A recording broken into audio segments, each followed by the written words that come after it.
sóc l'Helena i avui us parlaré de l'existència dels dracs. El nom de drac ve de la paraula draco, que significa serp.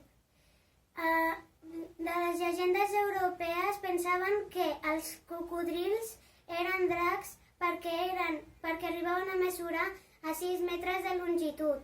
També a Àsia es pensava que eren les serps perquè tenia les dents molt afilades i també perquè era molt llarg i era molt gran. Animals amb el nom de drac. El més popular drac que existeix avui dia és el drac de Komodo. És molt gran i té tantes bactèries a la boca que és tan verinós que podria matar un ser humà o a un animal encara més gran que ell. El drac blau té 6 centímetres de longitud i és capaç de matar una medusa de tan verinós que és.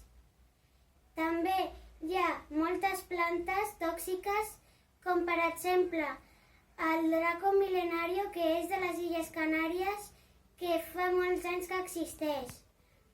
També, el més important és que encara ens segueixen apassionant els dracs i sèries, pel·lícules que, per exemple, el Juego de Tronos, que és quasi la sèrie més vista de la televisió, on també surten dracs. També també existeixen més pel·lis, com per exemple la pel·li de Com entrenar a tu dragón Shrek, o també existeixen, per exemple, pel·lis de més de 12 anys com Hobbit, que té el drac Smaug. Espero que us hagi agradat.